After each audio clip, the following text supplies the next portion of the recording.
All the different parts of our eyes work together to help you see. First, light passes through the cornea, the clear front layer of the eye. The cornea is shaped like a dome and bends light to help the eye focus.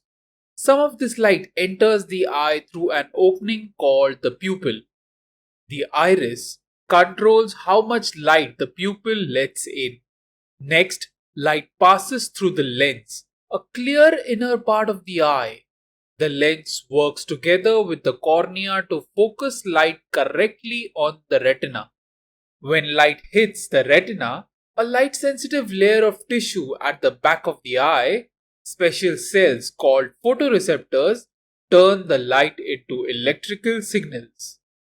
These electrical signals travel from the retina through the optic nerve to the brain. Then the brain turns the signals into the images you see. My curiosity demands these following questions. How did this see, the organ that allows us to see, evolve? From its simplest form of our ancestral creatures to current day? And what's the future of seeing through natural evolution, not with technology? Another thought is, why do we have to see? Perhaps the evolution of sight was through natural selection. That is, when photoreceptor cells were being created in our ancestral creatures, those who were able to capture and understand light survived, those who weren't died. And that's why most of the creatures can see. If photoreceptors are that important, then why don't we have eyes all over our body?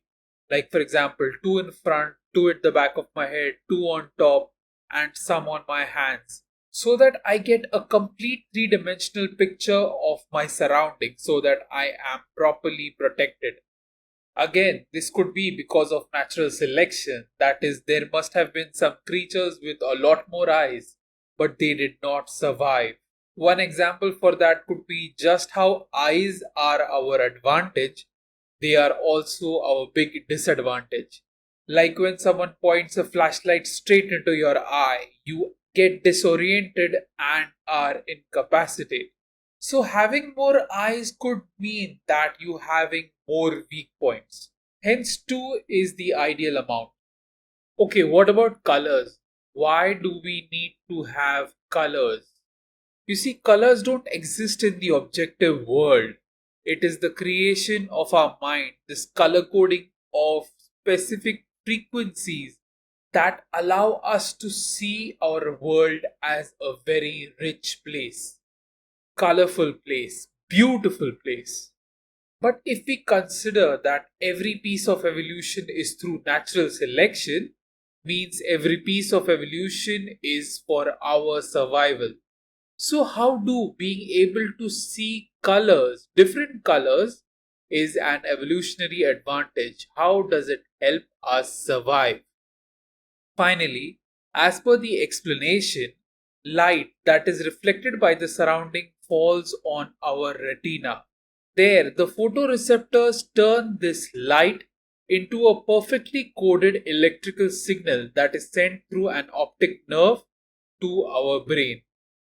There, the information is unpacked and we get to see what we see. But what is this coding? What is this language that our brain unconsciously understands, but we do not? I mean, what is this decision taken by our human body through evolution that we are a threat to our own existence? So, there is a lot of information about us that we should not know or have control over. That's why all the natural processes that we need for survival happen involuntarily, like heartbeat, breathing, and other digestive functions. Similarly, my body knows how information is coded from light to electrical signals and sent to the brain. Then why can't I ask myself and the brain pops me the answer to the question how information is coded in our brain?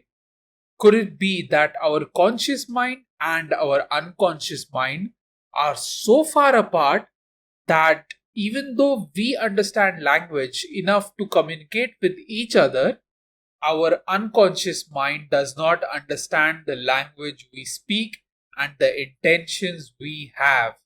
Perhaps that's why we can fool our body into believing that we need muscles by simply going to the gym. So imagine if we eventually are able to understand the language of our unconscious mind and body, we might finally know our true potential, and the possibilities of what we can achieve would be beyond our current imagination. It's a silly train of thought, but I think it is a necessary one that must be explored in future videos. Subscribe.